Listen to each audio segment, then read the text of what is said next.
Bismillah. Assalamualaikum warahmatullahi wabarakatuh. Bismillahirrahmanirrahim. Alhamdulillahi rabbil alamin. Walladzi arsala rasulahu bil huda wad dinil haqq liyudhirahu 'alad dini kullihi walau karihal musyrikun. Asyhadu an la ilaha illallah wahdahu la syarikalah wa asyhadu anna Muhammadan abduhu wa rasuluhu la nabiyya wa la rasula ba'dah. Allahumma sholli ala Muhammad wa ala alihi wa ashabihi wa man tabi'ahum bi ihsanin ila yaumil qiyamah. Amma ba'du. Qala Allah Ta'ala fi kitabil karim. A'udzu billahi samiil alim minasy syaithanir rajim. Ya ayyuhalladzina amanu taqullaha haqqa tuqatih wa la tamutunna illa wa antum muslimun. Maqala ya ayyuhan nasu taqu rabbakumul ladzi khalaqakum min nafsin wahidah wa khalaqa minha zawjaha wa bassa minhuma rijalan katsiran wa nisaa'a wattaqullahal ladzi tasaaluna bihi wal arham innallaha kana 'alaikum raqiba.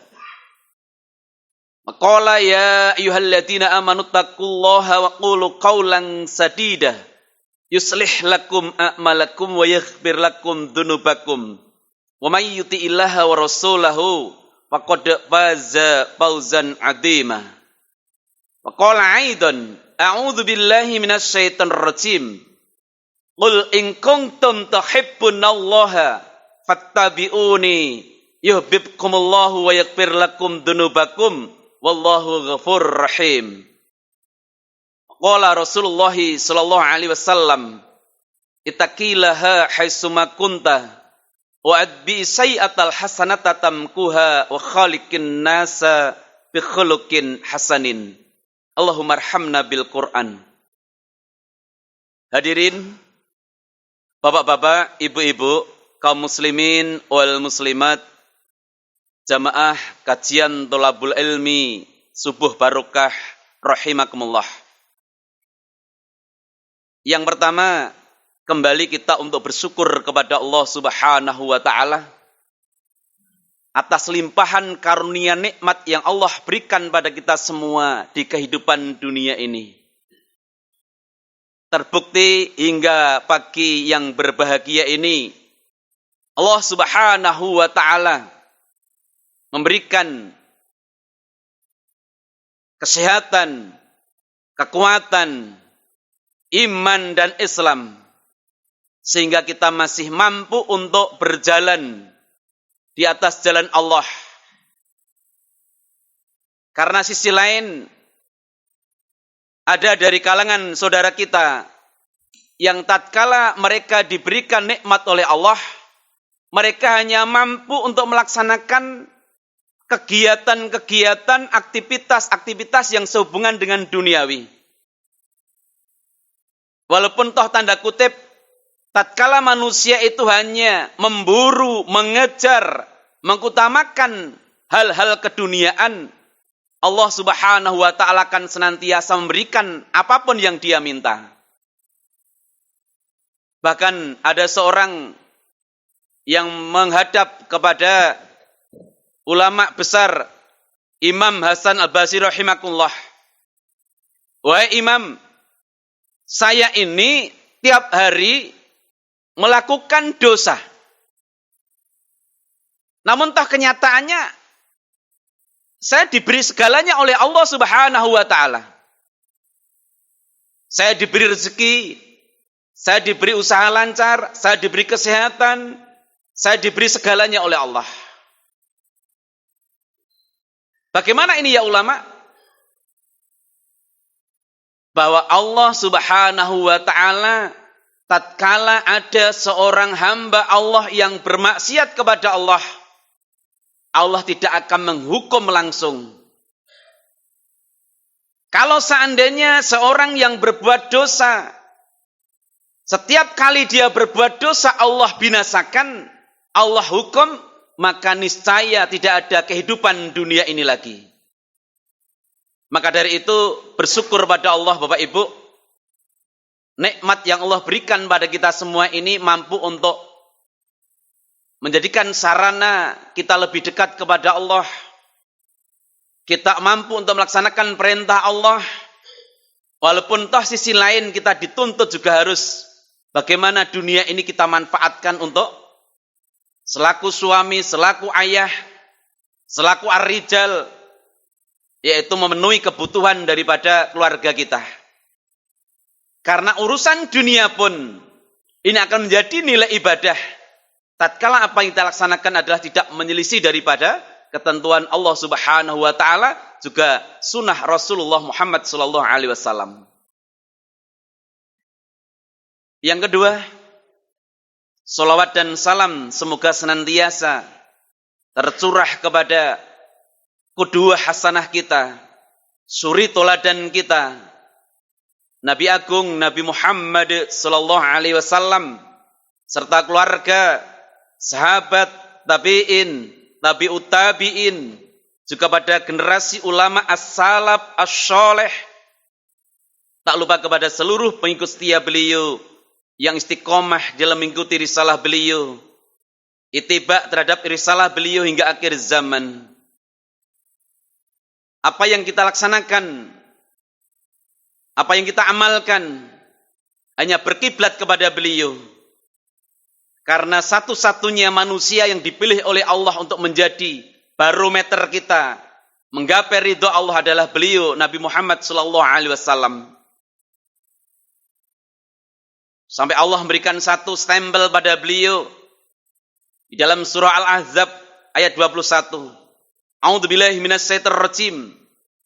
Laqad kana lakum fi Rasulillahi uswatun hasanatun liman kana yarjullaha wal yaumal akhir wa dzakarullaha katsira.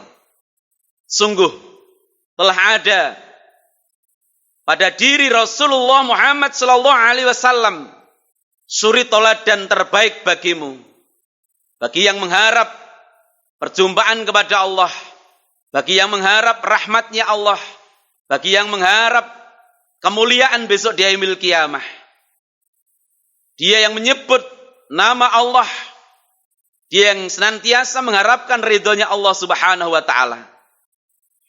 Jadi tatkala kita mengharapkan kemuliaan di yaumil qiyamah, maka hanya mengikuti apa yang telah Allah tetapkan kepada pribadi Rasulullah Muhammad sallallahu alaihi wasallam. Walaupun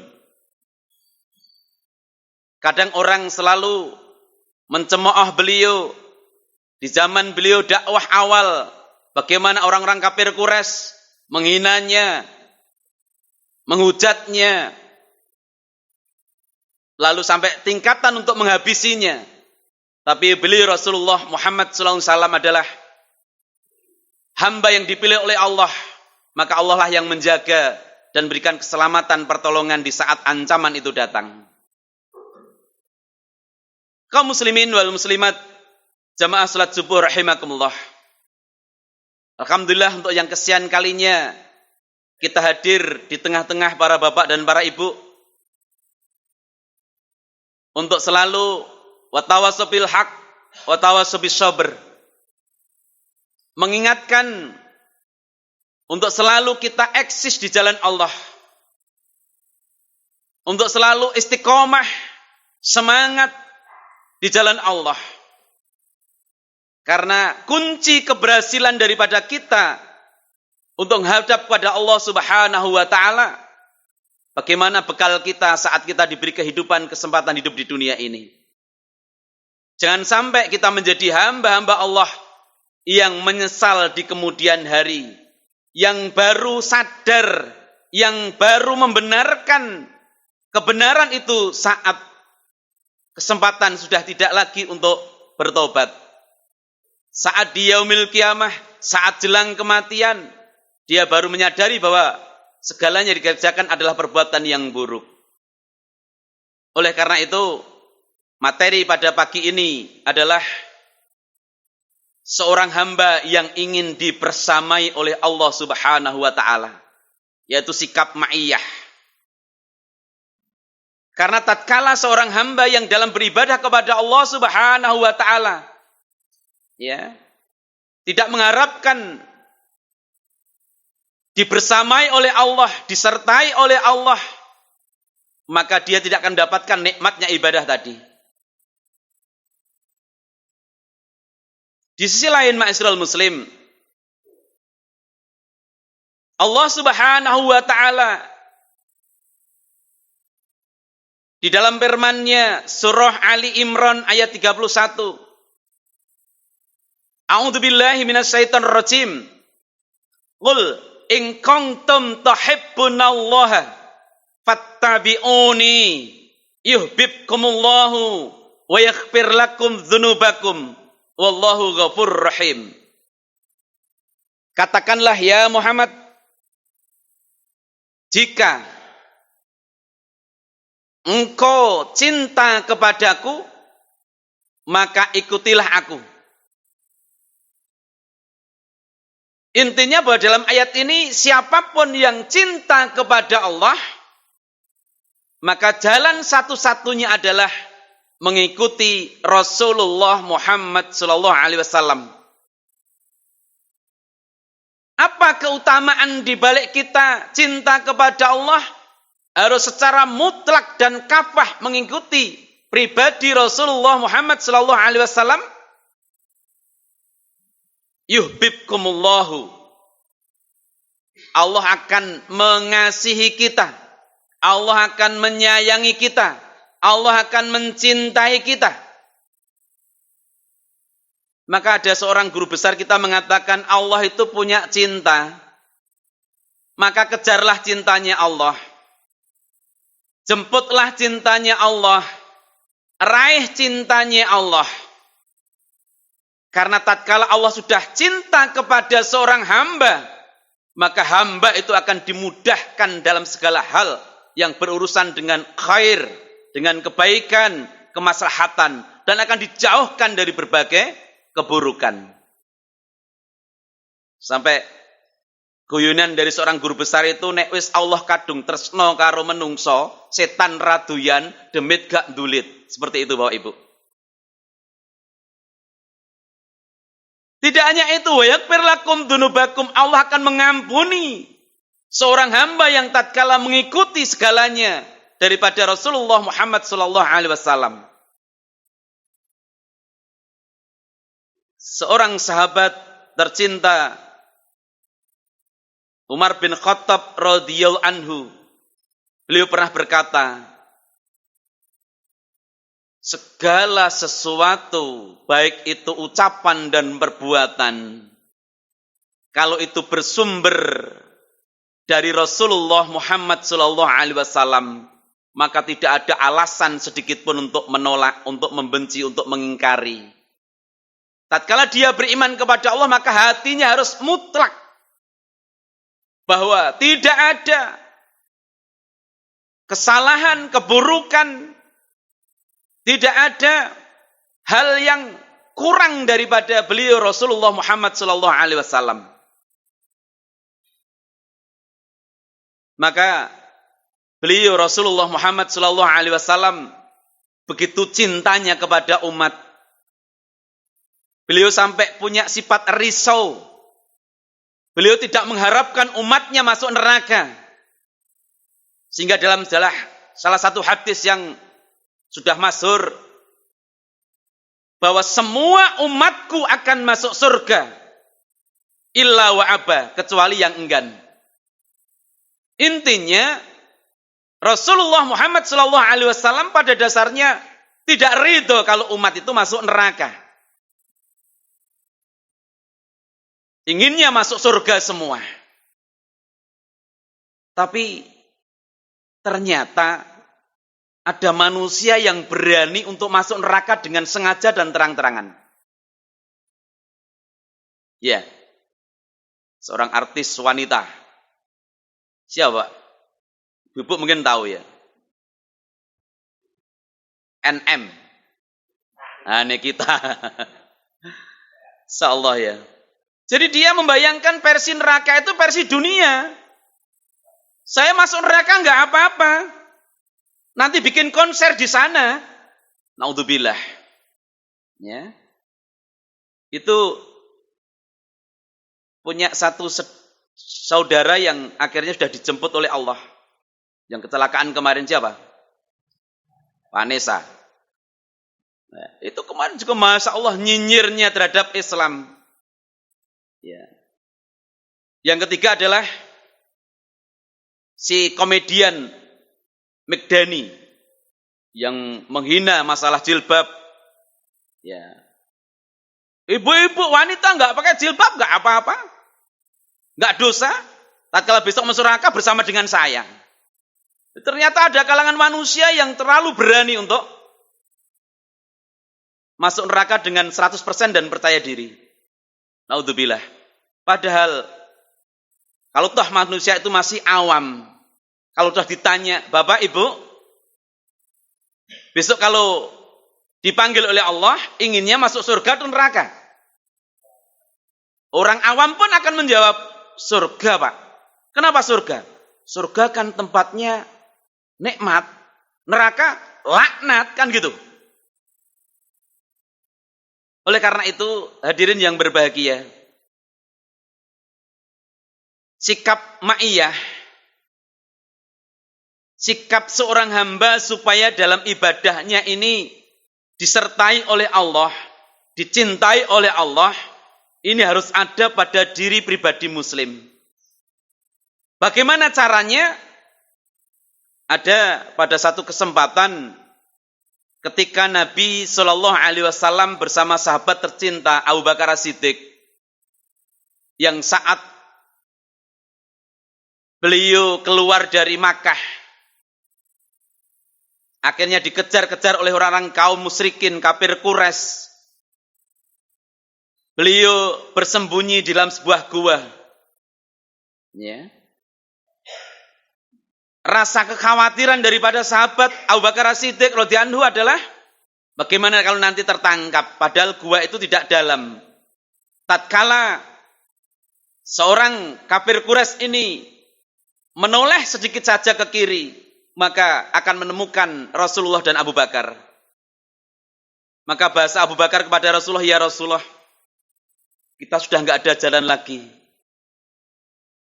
Kita kayaknya ketangkap ya Rasulullah. Tapi Rasulullah Muhammad Sallallahu Alaihi Wasallam selalu memberikan hal yang terbaik untuk sahabatnya yang saat itu khawatir. Dalam surat Taubah ayat 40 di sana disebutkan, la tahzan, innallaha ma'ana. Wahai Abu Bakar, janganlah engkau sedih, janganlah engkau khawatir, janganlah engkau cemas, Allah bersama kita. Ya. Ini bisa diilustrasikan kepada hal apapun tatkala kita mendapati hal-hal yang kadang membuat kita panik, Bapak Ibu. Ya. Jadi yang bisa untuk meredam keadaan, bisa menenangkan hati seorang manusia tatkala manusia dalam keadaan kacau, risau, galau, resah, susah, gelisah, maka innallaha ma'ana. Allah bersama kita. Maka konsep seorang muslim akan selalu ingat kepada Allah Subhanahu wa taala dimanapun dia berada, saat apapun dia dalam beraktivitas. Alladzina amanu wa tatma'innu qulubuhum ala bidzikrillah. Yang bisa menenangkan hati seorang adalah Allah Subhanahu wa taala. Dulu saya pernah dimintai tolong Bapak Ibu. Seorang bapak pejabat besar yang dia dengan kemewahannya, orang-orang lingkungannya ataupun masyarakat sekitarnya sudah punya, ya kalau bahasa lugonnya itu ngudoroso sing ora apik. Omah kok sugih apike mewahe kaya ngono, kendaraan gonta-ganti mesti korupsi. Ternyata dengan kekayaannya itu dibarengi dengan sifat kecongkaannya dan keangkuhannya. Maka tatkala pada suatu saat bapak ini mendapatkan panggilan dari pihak kepolisian dengan tuduhan korupsi, ya, menyebar di lingkungan akhirnya sudah juga memberikan doa yang terbaik, kapoke kapan, itu loh Pak. Dan saya salah satu yang diundang untuk bahasa bapak ini, Ustaz, tolong bantu saya. Saya harus bantu yang mana Bapak? Saya kemarin dapat panggilan dari pihak kepolisian terkait tentang saya disangka dituduh korupsi. Akhirnya hati saya nggak tenang. Kan gitu. Saya sampaikan Bapak, ya orang itu sesuai dengan perilaku. Kalau hari ini penjenengan nggak tenang, ya sudah wajar karena maaf jenengan sampai ini saat ini nggak mau melaksanakan ibadah terutama sholat. Padahal sholat itu as-sholatu lidzikri. Sholat itu tanda manusia ingat kepada Allah. Maka kalau ingin panjenengan itu hatinya tenang, datangilah masjid, melaksanakan sholat dan mohon kepada Allah perbanyak istighfar, kan gitu. Ya. Dan kalau urusan itu korupsi, yang jenengan mau dipanggil berapa kali pun, kalau tatkala tidak ada bukti itu sampean korupsi, insya Allah jenengan selamat. Kalau sanepane wong Jawa becik ketitik Allah ketara, wong nandur bakal ngunduh, kan gitu Pak Bu. Orang nandur kok ngunduh jenenge nyolong. Gitu ya. Akhirnya setelah banyak saya nasihati semacam itu, Bapak ini kayaknya tidak terima. Ya, tidak terima. Akhirnya lari ke daerah Jawa Timuran sana, Pak. Ya. Saya waktu itu memang dicurhati sama istrinya setelah kepulangannya, Ustaz, ini Bapak tadi pergi ke seorang kiai. Tapi saya merasakan hal yang tidak beres karena kiai itu tidak layaknya seperti seorang dukun. Yang tatkala Bapak menyampaikan, Pak Kiai, saya punya problem bla bla bla bla bla. Di antaranya korupsi, bagaimana ini supaya saya tidak diproses, saya tidak sampai ditahan, pokoknya urusan saya, masalah saya bisa selesai. Oh, gampang kuwi, Pak. Nggih, gampang nek masalah ini nggarap ning bola-bali rampung. Ning wani pira, ngeten niku, Pak. Ya, seperti itu. Akhirnya Bapak ini kan orang kaya, wani pira ya. Nah, sampean nyuwun piro kan gitu. Akhirnya sepakat, setelah itu Bapak katanya dirajah, Pak. Tidak hanya bapaknya saja, rumahnya juga disowani, juga dirajah. Ya, rajah itu apa, Pak? Iya. Rajah itu dalam bahasa syariat itu masuk dalam kategori bukhul. Jadi bukhul itu ada 3 perkara. 1 tamimah. Tamimah ini adalah sesuatu yang digantung, yang dianggap itu bisa mendatangkan menjaga untuk tolak balak. Bisa di atas pintu, bisa di sudut-sudut, sesuatu yang digantung. Bisa jadi digantung di leher. Sampean kalungnya bito, iki kalung ora sembarang kalung kok Kang. Ngopo? Iku nimbah adoh, gitu lho Pak. Itu tamimah juga, Pak. Ya. Jadi saya mendapati di berbagai tempat kalau untuk dalam rangka pembersihan dalam tanda kutip itu ruqyah, yaitu diantara tidak hanya orangnya saja. Kadang pasien datang ke rumah saya, kita tangani, alhamdulillah, qadarullah, mereka merasakan nyaman, tenang, kembali ke rumahnya berapa hari, error lagi. Berarti rumahnya banyak bukhulnya itu. Ternyata benar itu, Pak. Jadi bukhul pertama adalah tamimah. Ya, sesuatu yang digantung, yang dianggap itu ada kekuatannya. Dan yang kedua adalah rajah. Rajah itu sesuatu yang bisa ditanam di rumah, di pusarnya rumah, di depan pintu, atau bisa di dalam tubuh. Ya. Yang ketiga adalah azimah, jimat. Ya. Itu bisa disimpan dimanapun. Di saku, di dompet, di tas, bakul lider-lider ada jimat apa Bu? Iya, saya kemarin mendapati seorang ibu yang pas Juli itu loh Pak. Itu ada kerikil kita, itu apa Mbah? Ini nggo pelarisan Pak. Loh. Ya, ternyata seperti itu. Ya. Dan kemarin juga ada seorang yang buka kursus setir mobil. Saya dimintai tolong juga karena sepi. Ya, Ustaz, minta tolong, usaha saya baru sepi. Lokasinya mana Pak? Sragen. Padahal ini pasangan suami istri yang baru punya anak satu, masih muda. Tapi dukunnya kuat. Merdukunnya kuat. Ya. Saya tahunya dukun itu sudah awal karena kantor yang untuk stand setir itu dipoto dikirimkan ke saya. Dia bahasanya, Ustadz, ini kantor saya. Coba Ustadz lihat ada apanya ini. Wah banyak Mas itu. Wah ini genah sering ke dukun kan ini kan. Akhirnya saya datang ke lokasi, bener Pak. Mas, sampean tadi komennya kok saya suruh lihat ada apa. Yuk genah ada apa-apa, ada meja, ada kursi. Kan. Ya. Ya, dimaksud apanya? Ini apa ada yang urusoi, apa ada yang nyawati, apa ada yang lempari. Oh sampean berarti sering ke dukun ya Mas ya? Iya. Loh kok bisa? Lah dulu karena yang nyarikan orang tua saya, kalau sesudahnya itu saya sendiri. Udah berapa kali? Nggak terhitung. Dikasih oleh-oleh apa? Banyak. Di mobil ada, di gudangnya ada, di kantornya ada, di lacinya ada, di dompetnya ada. Puluhan Pak itu. Ya, makanya saya suruh Mas lepaskan semua ini, nanti kita bakar. Kita bakar Pak. Ya. Akhirnya Mas gini, sampean kalau ingin laris kursus setirnya, bersaing secara sehat. Caranya gimana Pak? Servis jenengan yang baik.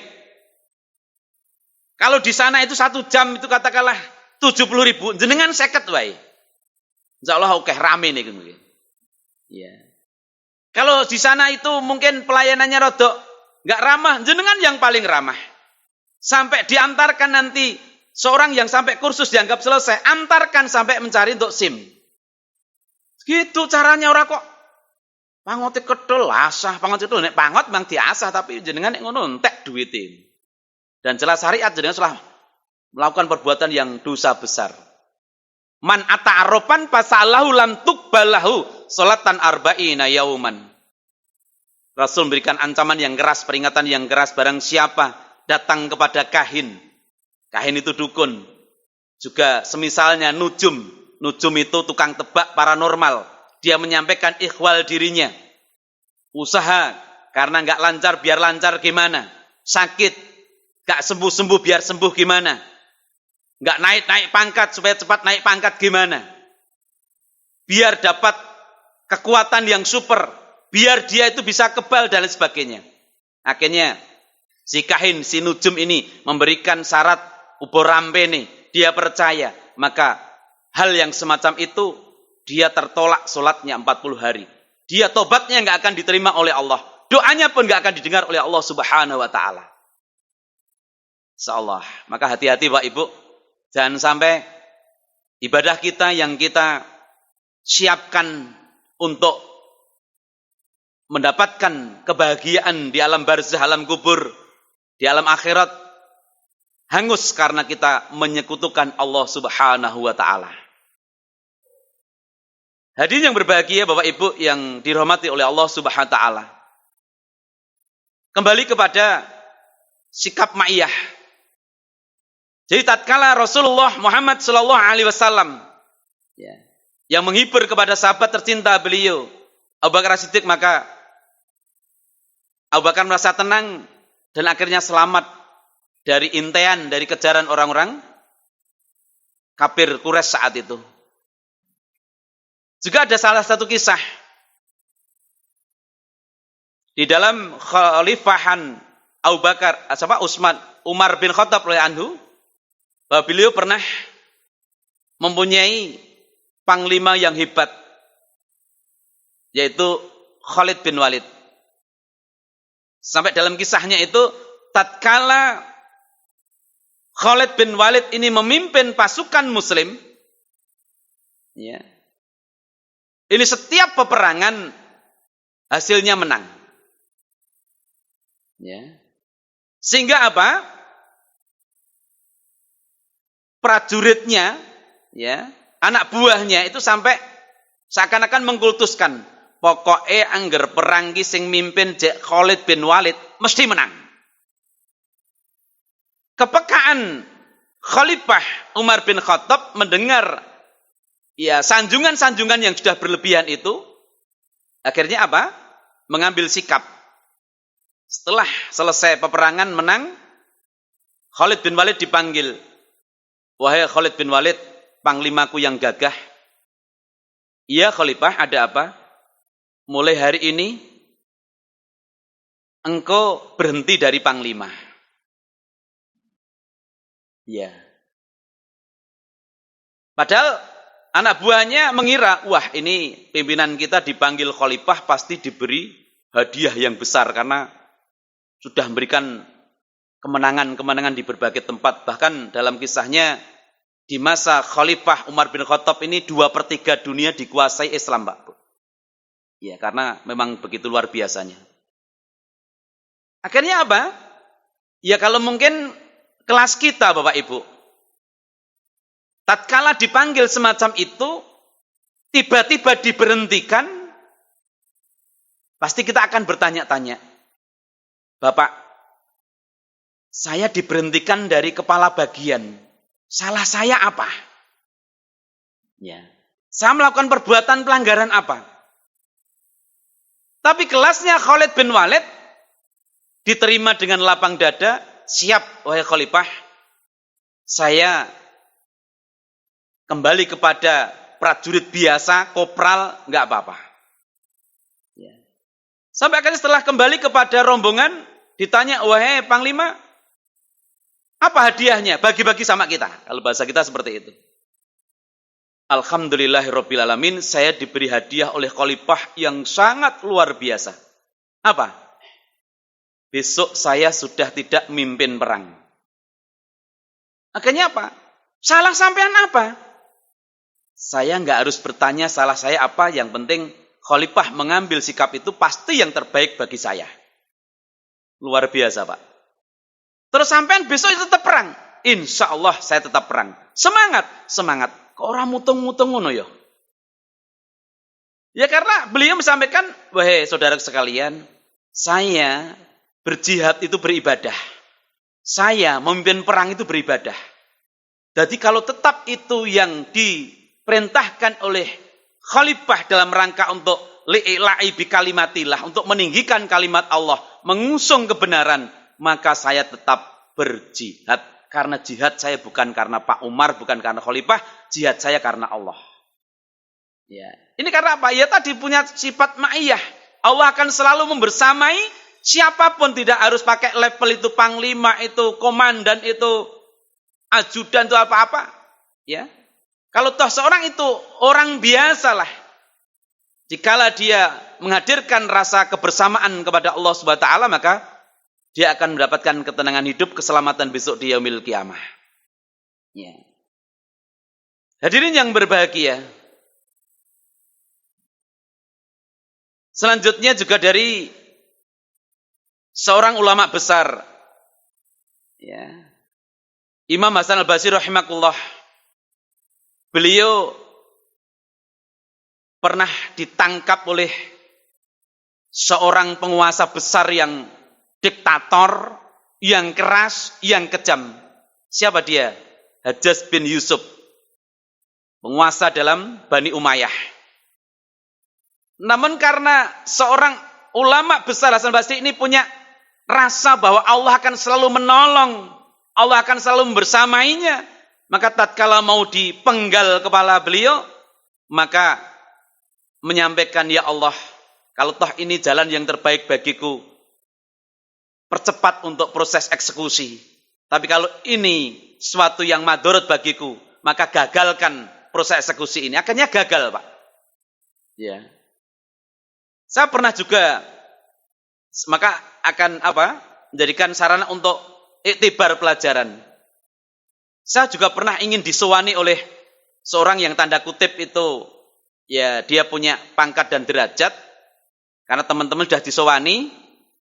Saya disampaikan, Pak, nanti giliran sampean karena sampean kepala yayasan di amanah. Setelah itu saya juga berikhtiar apa yang disampaikan oleh ulama Hasan Basri. Ya Allah, kalau si fulan ingin berjumpa dengan saya, kalau untuk kemanfaatan dinmu, agamamu, Islam, maka percepat pertemuan itu dengan saya. Tapi kalau pertemuan itu mendatangkan madarat, melemahkan, mencari aib Islammu, mencari kelemahan dalam syariatmu, maka jauhkan dia. Saya nggak mau ketemu dengan dia. Qadarullah sampai hari ini saya nggak ditemui. Kalau tetap ditemui, ya saya akan jawab apa adanya. Karena memang tugas dia seperti itu. Ya, hadirin yang berbahagia. Selanjutnya, bagaimana supaya kita mendapatkan sikap ma'iyah itu? Rasulullah Shallallahu Alaihi Wasallam bersabda, jagalah Allah, niscaya Allah menjagamu. Jagalah Allah, niscaya engkau mendapatkan di hadapan kamu. Hadis riwayat At-Tirmidzi. Kalau secara tekstual kan ini nanti akan dibantah oleh orang-orang yang ingin melemahkan, Pak. Jagalah Allah, kok Allah minta jaga? Apakah Allah nggak sanggup menjaga kebesaran Allah? Ini nanti akan asumsinya sama dengan surah Muhammad ayat yang ke-7. Ya ayyuhalladzina amanu in tansurullaha yansurkum wa yusabbit aqdamakum. Wahai orang-orang yang beriman, jikalau engkau tolong agamaku, niscaya aku akan tolong kamu dan aku akan berikan keteguhan pada hati kamu.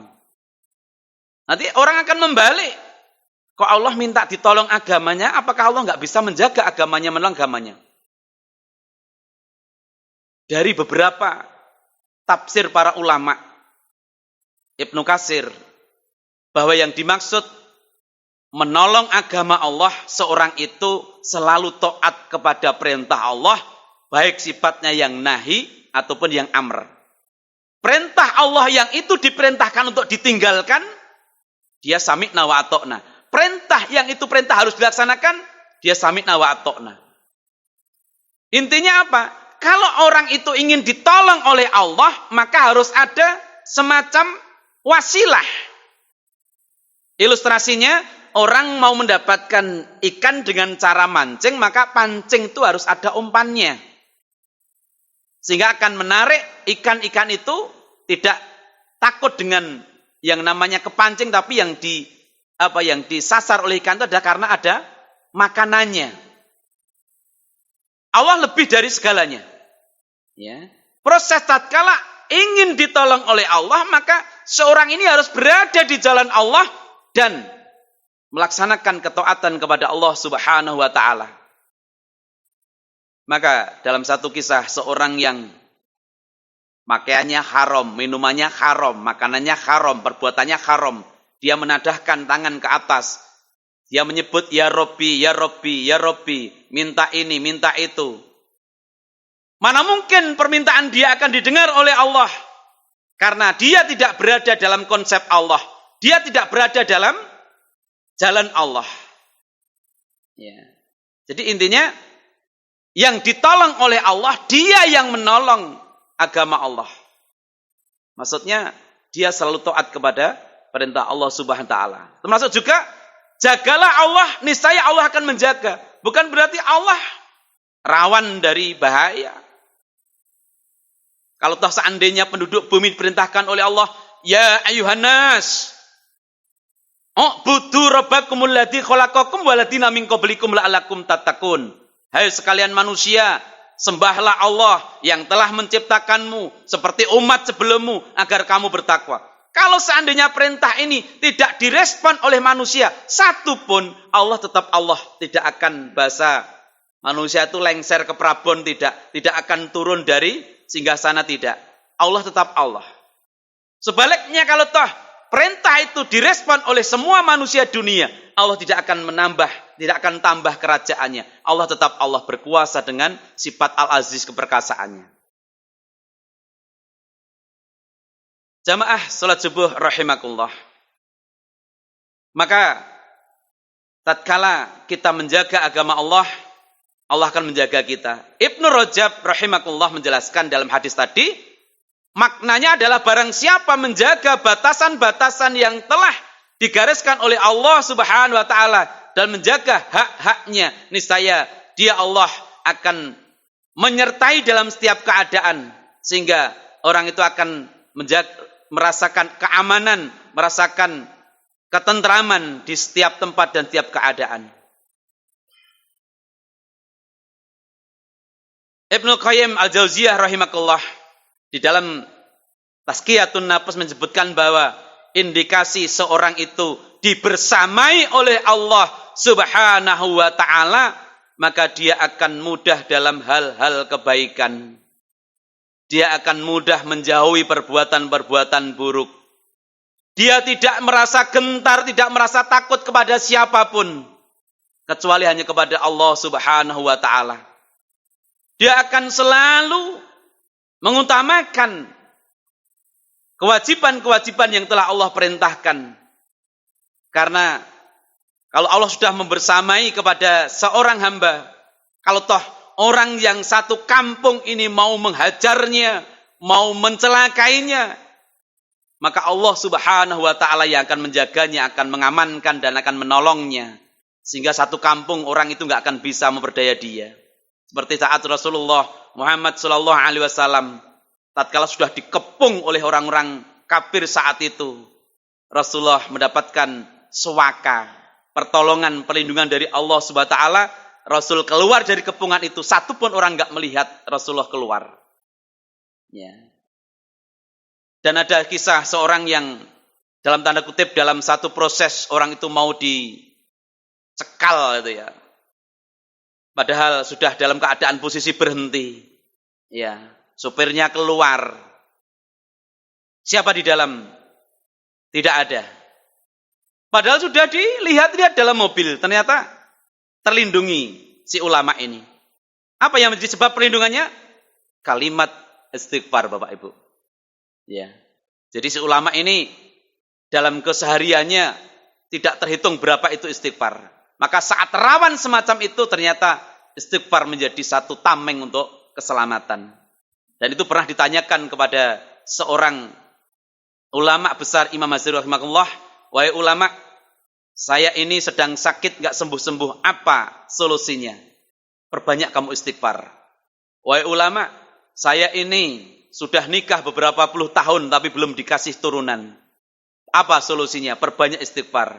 Wahai ulama, saya ini usaha baru kolab, baru bangkrut. Apa solusinya? Perbanyak istighfar.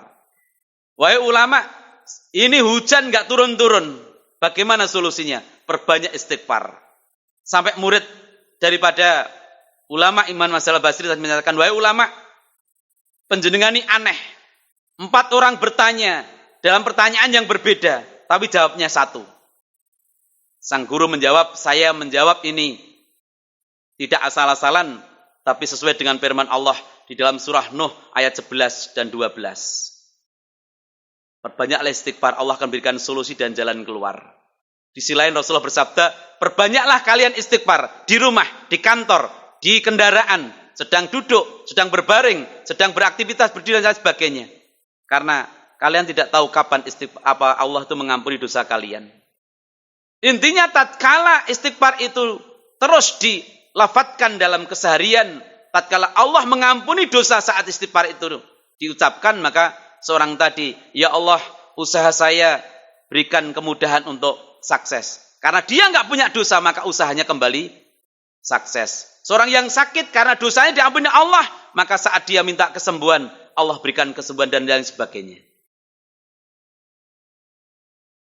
Bapak Ibu yang berbahagia, sekali lagi jangan sampai Allah menghinakan kita dengan bahasa ibadah itu adu bejan. Di dalam surah Al-Had ayat 10, dan di antara manusia ada orang yang menyembah kepada Allah berada di tepi. Wa minan nasi maya'budullaha ala karpin. Tatkala dia memperoleh kebaikan, dia tetap dalam keadaan itu. Tatkala mendapatkan keburukan, dia atret mundur ke belakang. Ya. Khasirat dunia wal akhirah. Seperti itulah orang-orang yang rugi dunia, rugi akhirat. Ya. Itulah kerugian yang nyata. Intinya ibadah ini dilaksanakan dalam rangka untuk bekal akhirat. Kalau ibadah dicucuk-cucuk nih terhadap keduatan dunia, maka orang ibadah ini nggak akan bisa bernilai untuk urusan dunia. Ya, semuanya akan berdampak kerugian. Kita kajian malam pagi ini, duduk di sini, mengorbankan waktu, tenaga, bahkan materi, itu kehilangan. Bersedekah, kehilangan. Kita ibadah haji, kehilangan. Bagi yang tidak yakin, semuanya rugi. Tapi bagi yang yakin, yang iman, itu adalah aset untuk akhirat. Tidak ada yang kehilangan. Ya. Oleh karena itu, jangan sampai kita beribadah ini untuk mencari keberuntungan dunia, tapi untuk mencari keselamatan di akhirat. Ada kisah yang unik kemarin, tangga kampung yang tadinya nggak rajin ke masjid, tiba-tiba pasangan suami istri ini rajin ke masjid, datangnya yang pertama kali, kalau pulang yang terakhir kali. Hujan pun datang. Sampai jamaah yang masjid yang lain, alhamdulillah, sabar, istiqomah Pak Bu nggih. Sing jawab, iya. Ternyata setelah 1 bulan menghilang dengan begitu cepat. Tatkala ditanya sama bapak ibu jamaah yang lain, Pak Bu, ibu jamaah yang lain pun kangen monggo tidak masjid malih. Serah masjid-masjidan. Loh kok seperti itu? Apa ora ngerti kowe? Aku sing kuning masjid kae udan tak rewangi teko, mangkat cek dhewe, mulih keri dhewe, aku duwe sedya ya kae. Ya kabeh duwe sedya. Nek sedane beda. Pisan anakku nglamar gawene Jakarta, kak rewangi ning masjid, ndonga ning masjid ben ketampa. Luput tok. Usahaku sing mendelap-mendrip karepe ben bangkit, malah bangkrut tok. Berarti Allah gak cinta karo aku, tak reng ning masjid gak enek perhatiane blas. Kalau niatnya orang seperti itu, maka dia akan demo kepada Allah Subhanahu wa ta'ala. Ya. Padahal ujian itu bisuk wal khair. Ada kadang-kadangnya tidak kita senangi, itu akan Allah gulirkan, ada kalanya kita senangi. Maka orang yang beriman itu keadaannya baik apa? Tatkala Allah beri kenikmatan, kelonggaran, kesenangan, segalanya ada, dia bertambah bersyukur. Tatkala diberi sesuatu yang tidak diinginkan, susah, sakit, musibah, sedih, kelaparan, nggak punya apa, itu dia bersabar. Itulah keadaan orang yang beriman. Karena segalanya tahu bahwa Allah saat menguji itu, cintanya Allah masih diberikan pada hambanya. Ma'asyiral muslim rahimakumullah, kiranya ini yang kita sampaikan. Semoga bermanfaat untuk kita semua, memacu, memberikan motivasi, memberikan giroh, semangat untuk kita tetap eksis di jalan Allah, istiqomah jalan Allah. Jangan sampai hal-hal yang tidak kita inginkan terjadi, tapi toh terjadi, tetap kita mohon kepada Allah diberi kekuatan, kesabaran, keikhlasan, dan sehingga kita selamat fid dini, fid dunya wal akhirah. Demikian, mohon maaf atas segala apa yang kami sampaikan kurang berkenan, untuk diikhlaskan. Subhanakallah bikamdika, syahadu alla ilaha illa anta, astaghfiruka wa atubu ilaik. Akhiru da'wana anil hamdulillahi rabbil alamin. Assalamualaikum warahmatullahi wabarakatuh.